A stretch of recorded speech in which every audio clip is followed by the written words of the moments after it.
You are listening to 99.1 WQRT LP Indianapolis, and this is Create Here. Produced by artists and curators from Big Car Collaborative, Create Here is your place to listen to conversations with people making intriguing, innovative, and impactful things happen on the cultural front in Indianapolis, Indiana, and beyond. Find out more and access additional episodes at WQRT.org.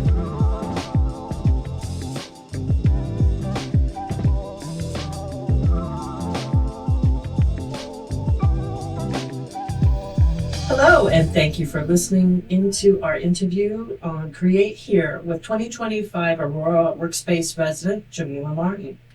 Thanks also to our friends at Tube Factory Big Car for hosting us today, and especially to Landon Caldwell for helping us out in the studio.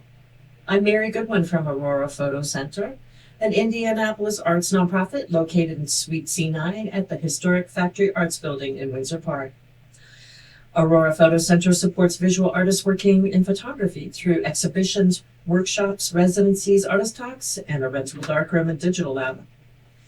Aurora's Workspace Residency is a program that offers Marion County-based artists 2 weeks of access to Aurora's darkroom and digital lab, plus $2,000 of cold hard cash for your project. Yes, this residency is just for Marion County residents. Applications for the residency open January 1st each year. Our first workspace resident, Jamila Martin, has been spending her 2-week residency working on her ongoing project, Caregiver's Journey, which documents the lives of those who care for loved ones with Alzheimer's and other forms of dementia. Jamila Martin has a BFA in photography with additional studies in psychology and art history from Indiana University South Bend. She's also the sole proprietor, designer, and photographer for the company I4 Design. Welcome, Jamila. Thank you so much. Hey, I always love to start these conversations on Create Here with a question about how you got started with art and specifically with photography. You know, was there somebody in your family who was already a practicing artist, or how did that happen? My father was definitely creative, but he was only in our life for a short amount of time. Really, my mother was just a supporter of the arts. I was a bit of a rambunctious kid, so general studies was maybe a little bit tough for me to focus on a book or sit quietly in class. And I think she picked up on that and saw that I was kind of interested in other things and maybe getting my hands dirty, right? A little wet with paint, doing things like that. And she always encouraged it. So. Which was great. Also, as a young kid, I had an art therapist, and I thought that was just a really cool thing to be able to communicate through the arts. And so his name was Lem Joyner. I'm not sure if he's still with us, but he was amazing. Did it for years and years in the South Bend area. And I think those two things are kind of how I got my start. Where did your first camera enter the picture? Actually, no. So, I mean, I always kind of had like little cameras and just enjoyed shooting here and there. But I was at Kendall College of Art and Design. I was actually studying furniture design. I worked for Baker Furniture, Baker Neck and Tubbs, which was headquartered in Grand Rapids. And this was probably the year 2000. And I had a class that we actually needed to take some pictures to start the project. It wasn't a photography project, but we were going to be working off of the photographs that we took. And my professor was like, have you ever thought about shooting photography? You know, he kind of let me know that this is maybe something you should really look into a little bit more. And having that encouragement was really all I needed, I guess. So pointed me in the direction. And then once in 2001, I left that job after 9/11, lost my best friend. She worked in the World Trade Center, and it really made me kind of take stock of what I was doing and was I happy with it, and was there something else I wanted to do? So I went back to school, and photography was really the focus pretty much from that point on. So you went back to school at IUSB. Left Michigan, moved back to South Bend, which is where I'm from. So I moved back home and went to school to get my degree. That's when I got my BFA. During this time, what photographers were catching your eye, or what was influencing your early photographic work? There was so much that I was looking at. I wouldn't say any one particular photographer. I think the real life influences were the ones that I was actually working with and meeting. A friend of mine, Laura Nolte, we've been friends for quite some time. Her dad, Jim Nolte, was the CEO of VSA, Very Special Arts of Indiana, here in Indianapolis. At the time, they were in the Heron building, I believe. And so he was a photographer that I very much admired the work of. And he actually made some connections for me to do some nonprofit work, photography in South Africa. And then I had a show when I came back here at Heron of that work and of the kids' work, because I ended up teaching some workshops there. And I met William Rasdell, who is a visual artist and photographer. He's actually passed a few years ago now, but he was a huge influence of mine as well. I actually traveled to Cuba with him and did some photographic work with him too. So I'd say there's so much great photography out there, especially now. And, you know, you can take a picture just about anywhere with just about anything. So I was looking at a lot of stuff, but the big influencers were those two guys that were actually in my life and had a direct impact on the opportunities that I had. So.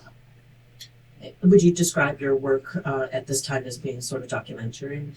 Yeah, I guess I always really appreciated the storytelling aspect of photography. I like that you could use the camera in a multitude of ways. You know, you could kind of get a view of how things really were, but also it was a good way to get a different perspective on things too. That duality was very interesting to me. And yeah, when I went to, I worked for a nonprofit organization called Trinity Project International. That's the opportunity that Jim Nolte had connected me with early on. I spent a semester in South Africa, and I was just documenting the organization's sort of growth. And it was an organization that dealt with kids that were infected with or affected by AIDS or HIV. A lot of them had lost parents or siblings, maybe lost parents who were being raised by their siblings. And they had workshops on the weekends where these kids kind of came, and, you know, the arts were a big influence. And I was just shooting. I was present and shooting while I was there. And these kids were just enamored with the camera. And every workshop kind of turned into a side workshop about my camera, and I'd let them shoot a little bit. We talked about it, and Fantastic. I asked some of them, hey, is this something maybe we should look at exploring? And I ended up going to 4 or 5 townships there and working with the kids and going out and shooting in their environments. And then they wrote essays, and that's what we came back and had a show of their work alongside some of my work too. So yeah, I guess it just kind of happened naturally, but the storytelling aspect is always what's drawn me to photography, I think. In what time did you start your current series, Caregiver's Journey? So it's probably been, I think we knew for a little while, my mom included. I think we all knew something was going on. Didn't get a formal diagnosis of mild cognitive impairment consistent with Alzheimer's until, I want to say that was 2020-ish. And so pretty much since then, we got her kind of moved in here. I went up to South Bend, we sold our house, got everything ready, and moved her in here with me. And have been working on, you know, kind of documenting our experience. It was a way for me to kind of deal with it, talk about it, communicate about it, because it isn't really a topic that, you know, you don't show up at the party and kind of talk about your caregiving experience. So it was a way for me to kind of get out what I was dealing with. And then I actually joined a support group, a virtual support group that I've been in for about 2 years. And those folks have really been instrumental in helping me along this journey. And so I ended up a large percentage of the participants in this, the subjects in this study, are folks that are in that support group. So I traveled to Florida, Baltimore, New Jersey. Oh, they're all over. Yeah, we're everywhere. And it was so great to meet these folks too, face to face, who you really feel like they're family after so long. So yeah, it's been probably a couple years that I've been in the support group with them, and then, kind of getting around when I can, because I am a full-time caregiver. I'm super lucky to have an amazing brother and sister-in-law that have always been more than happy to provide respite care. So my mom has her second home in Cincinnati where she'll go and stay with them, and lets me kind of hit the road and do some shooting in this aspect. So It sounds like they recognize that this is an important part of sustaining yeah, your caregiving. yeah, And before we get too deeply into the series, I'm just recalling a conversation that we had early on after meeting about the difference in language surrounding this care and how it impacts your visual work. So there are two terms that are kind of similar, but they have a really different resonance, and that is, caregiver versus caretaker. correct. And I was just wondering if we could just talk a little bit about that. Yeah, sure. Yeah. I think caretaker generally suggests taking care of some sort of property, where caregiving is really about caring for a person, a human. So I think that's a pretty big distinction if you really just look at the basic definition of the two words. I think people who use them interchangeably, they probably don't have direct experience with it or knowledge of that. I mean, why would you if you weren't really living that? But yeah, I think that's an important distinction. I think that's a big part of why I'm working on this project, and I really appreciate Aurora for giving me that opportunity to sort of amplify the voices of these caregivers, because it is a very human thing that we're doing, right? And I think it can be such an isolating journey, because it is this, yes, tragic in some ways, right? I mean, you hate to see that happening to somebody that you love, but that person is still there. They're still in there, right? And you want to be able to talk about this incredible work that you're doing, because we're still laughing, we're still trying to make memories, we're still, there's still lots of tender moments. I would argue maybe even more gratitude than before, right? Because you're recognizing that these moments may be fleeting, and so there's a bit more of a focus on considering these things to be precious. Right. What you said about the difference between caregiving and caretaking, and just the difference in approach and understanding of those terms, and it makes me think about the special issues that surround this kind of photographic research, because you are photographing people who are in a time of life where, yes, they are present, but they might not fully understand being photographed. And how do you handle that? How do you remain sensitive to that as you photograph your subjects? Yeah, I mean, I definitely have those conversations with the caregivers, and I do want to stress, obviously, all of our loved ones that we're caring for, they're very important to us and very important to this whole journey, right? They're central. But the idea of the study is really taking a look at the caregiver more than the person who we're caring for. And so most of my shots are of the caregiver and how they're spending their time. I'm really not taking any direct head-on shots of the people who are being cared for. There may be some sort of nondescript shots, right, from the rear view or where they're slightly out of focus. So while they are so central to what is happening, they're really not the focus of this particular study. This particular research. Yeah.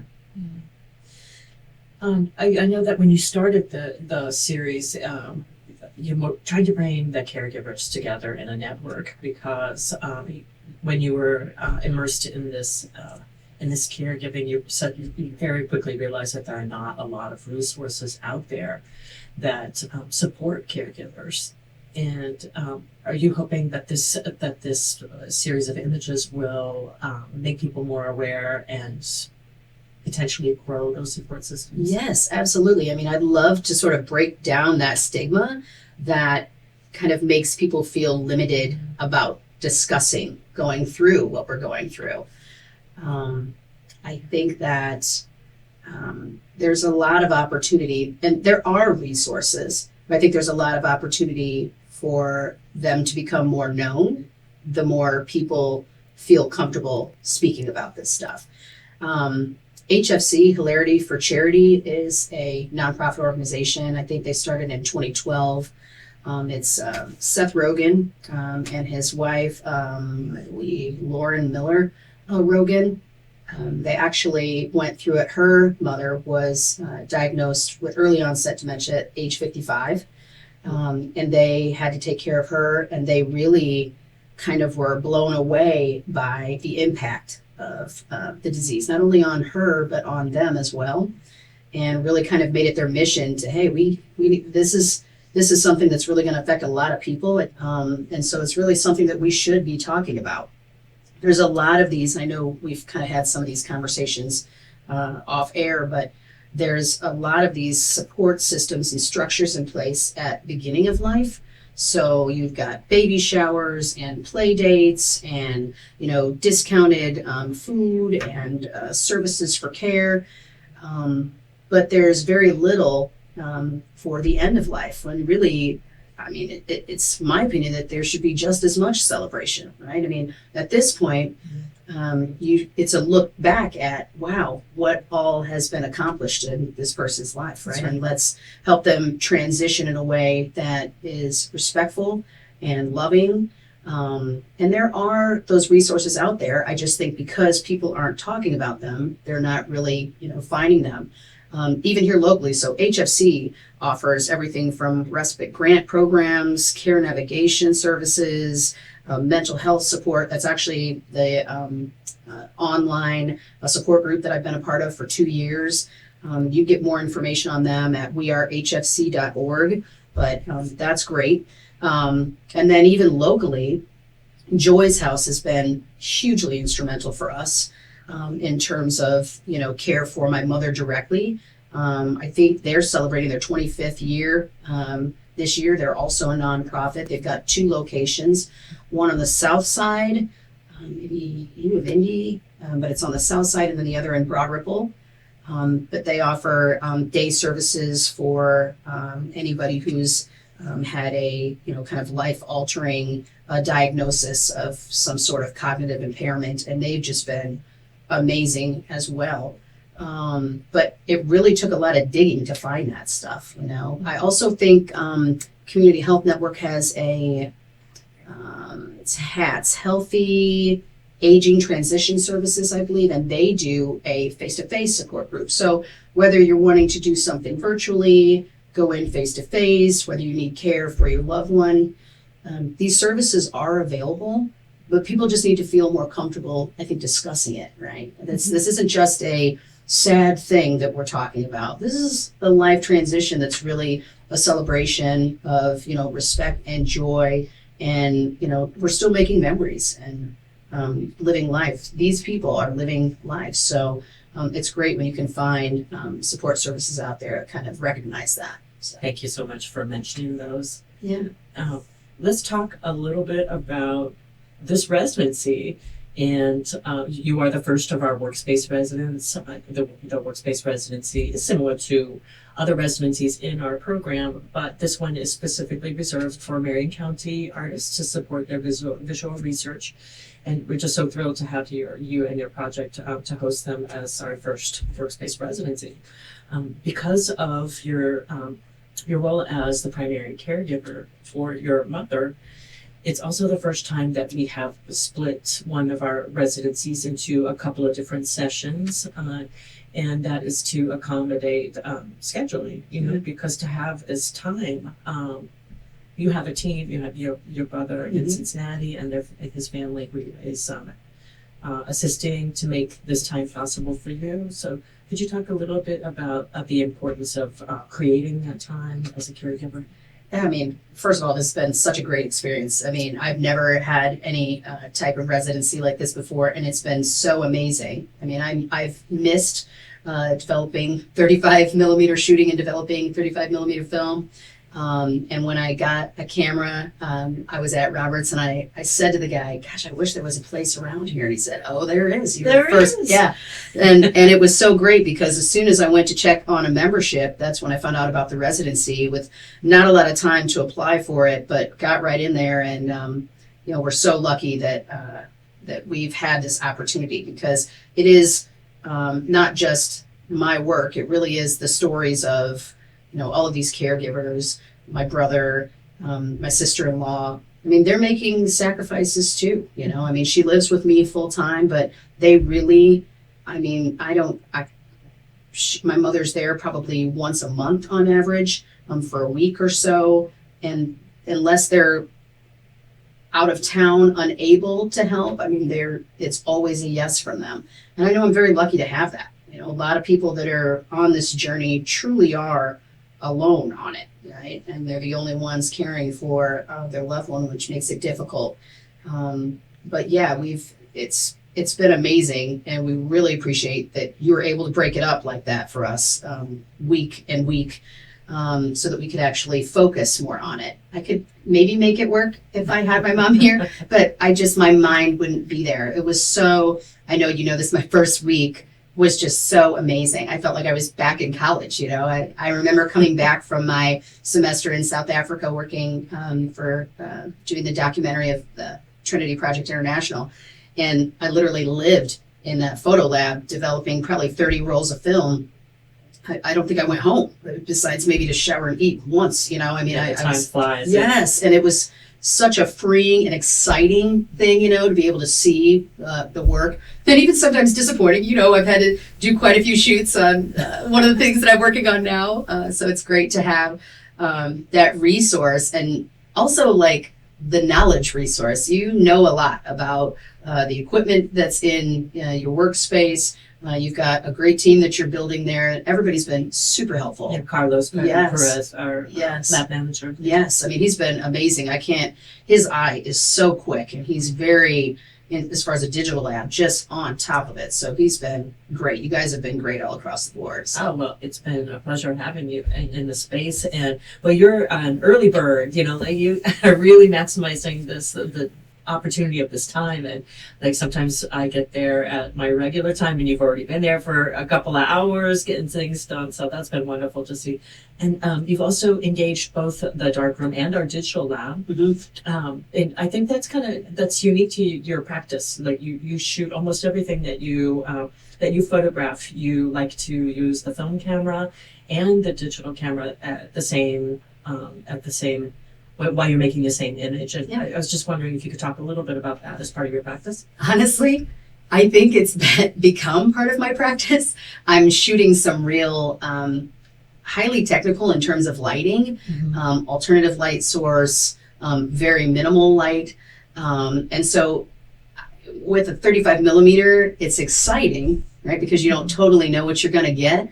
But I guess maybe shooting it with digital is a little bit my safety net, right? So I'm still getting the image, but I'm not done trying. I've got the images in digital and those have turned out great, but I am still trying to get it in the 35 millimeter. It's like a fun challenge.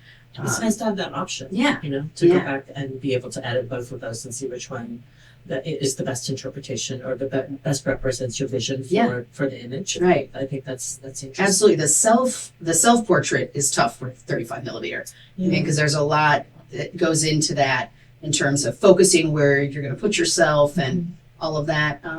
So yeah, I mean, it makes sense right now just to have both, because otherwise I might just be spinning my wheels, not getting the image that I'm trying to get with the 35 millimeter. But it sure is fun to keep trying. You mentioned the self-portraits that have entered this series. But, you know, it's important because you are yourself a caregiver, and it's an important piece of the story. And I think, personal opinion, and of course, this is a series that's evolving all the time, new images coming in, but I think the self-portraits are among some of the really strongest images that we've created so far for the series. So I know they're difficult because you want to make them by yourself, and there's all kinds of issues with trying to get things in focus while you're shooting by yourself. But it's been totally worth it, and I'm thinking primarily of the image of you in bed with your computer open and everything around you is darkness, and that is the soft light of the computer laptop, and it just barely illuminates the space around, and with just a kind of an eloquent visual representation of the isolation that can sometimes occur. Even in the best of network caregiving networks, very often you are by yourself as the primary, and so I just thought that's just a truly effective image. That's really great to hear, because that's exactly it. In particular, that you used the term isolation, because that really is what I was trying to portray in that series of the self-portraits, is the isolating factor of this journey, which sometimes is inescapable, right? If somebody's doing it all on their own, but I do feel like maybe it's not necessary, right? So that's part of maybe opening up some discussion, decreasing some of the stigma around what it means to be a caregiver, right? And just because we don't mean to bring the party down, right? I mean, when we're talking about it, because we may say something that hits a little, right, right in the heart, but we also have great stories of humor and connection, that duality, right, is common in life in general, right? So it's not unique to just this journey. But I think a lot of folks that are doing this on their own, I think that's probably, in a lot of circumstances, the bigger challenge is the isolating factor than the actual task of caregiving itself, right? You want to be able to talk about this important thing that you're doing. You want to be able to share about it. And you want to be able to invite people in without them feeling awkward or obligated in some way. As if they're intruding. Right, that too. I mean, some of the most impactful gestures that have been made over the last 4 or 5 years for me personally have been, and some friends, some strangers, are the people that don't treat me differently, right? Because of the fact that I'm doing this. I've got a really good friend in Chicago. She's got a Polish background, and she's like, "Hey, I want to come in town and teach you and your mom. I saw you made a post about pierogies, and you guys love them. I want to come and teach you and your mom how to make those. Not, when is your mom not going to be there and I'll come?" But she wanted to come when my mom was there, and it doesn't matter to her that my mom is dealing with some mild cognitive impairment. Didn't matter to her that she's had to repeat things, or when she's teaching us. It was so heartwarming and felt so good to just feel like, wow, that's awesome that she wants to come into this space with us. It was a real honor. So those things are huge, and I think can make a real difference for people that are maybe struggling with depression or other mental health issues as they're going through this because of that isolating factor. Again, I think it's there, but maybe doesn't have to be. So let's work on that. It's kind of my perspective. I know you're still shooting for this series and still kind of thinking about the architecture of like a final result, but what's your current thinking? Where does this work live? Is it only on the internet? Is it a physical exhibition? Is it a book? Physical exhibition and book is ideal. I mean, that's what I like to do. There's some other grants that we're applying for that we're hoping will help us kind of get over that hurdle in terms of getting a book published. I'm still looking at, there's a lot of different publishing options out there. So still kind of looking at that as well as distribution. But yeah, we want people, a coffee table book would be great. We want people to look at these images and feel like the story is compelling and they want to know more. And maybe shed some light on, okay, this is what it means to be a caregiver, right? It doesn't mean that it's all sad and sorrow. And if I go over there, I'm, going to have to be sitting in some dark room. I want people to know that there are different sides to us and we're still out here, living life and enjoying it, So yeah, a coffee table book would be great. And then a physical exhibition would also be amazing. I mean, we're hoping, we definitely plan on applying to do that with Aurora, but also some different galleries that we know of in Indianapolis, and then also back where I'm from in South Bend. So I know the narrative of caregiving is so important to this series. And what about the combination of text and image? I know you're talking to people constantly. It's not like a structured formal interview most times, I'm guessing, but are you collecting the words, and will they play a part in any final iteration of the series? Yeah, I mean, I've recorded a few, and it is a pretty formal interview. Actually, I asked some questions about who they're caring for, how long they've been doing it, what are some of the biggest challenges they're seeing, what are some of the things that have been most impactful gestures that they've been shown that really made a difference in the journey and maybe taking some of the load off. So yeah, definitely text involved as well. I mean, a coffee table book would be great. We want the pictures, but we were hoping the pictures tell a story on their own, but we definitely want to provide some text to that as well, and speak a little bit towards that experience, and how other people can support friends or family that are in that role of a caregiver. And really, it's simple stuff, right? I mean, sometimes it's just, like I just said, my friend who came and wanted to make pierogies, right? Or how were those pierogies? Delicious, delicious and dredged in butter. They were delicious. But there's so many, like going for coffee. It's such a small, and sometimes it's not even actually going, but it's just even being asked, right? Somebody just wants to be acknowledged still as a friend or a partner. I mean, you kind of lose yourself in this role sometimes, and that's important too, right? I mean, I think that's something that I'm hoping the people that have participated in this, when they see the results, I hope they're reminded too that they are more than just that caregiver, right? Because this job pays terrible, right? But is so rewarding on so many other levels. But I think caregivers need to know that you're going to go back to your life at some point, right? And I'm hoping that they remember that, there are people that they have a life to go back to, right? When it's all said and done. So I know you're still making images and doing interviews, and it's going to be amazing to see how the series grows and evolves over time. For people who are listening, what's the best way to keep up with your work? Where can they find you online or otherwise? Honestly, I probably need to do better at that. I share a little bit here and there, just in posts on Facebook, but I don't, as of yet, have Instagram specific to this project. So you've been prodding at me from the jump on that, and you're right. I cannot disagree. So there's more to come on that. Now that we've got more images, it's definitely something that I'm looking to do. So, well, we'll look forward to that as it happens. Jamila, thank you again for sitting down and telling us a little bit more about your project. Thank you again to Big Car Tube Factory and to Landon Caldwell for helping us out in the studio today. Thank you so much for having me. It was great.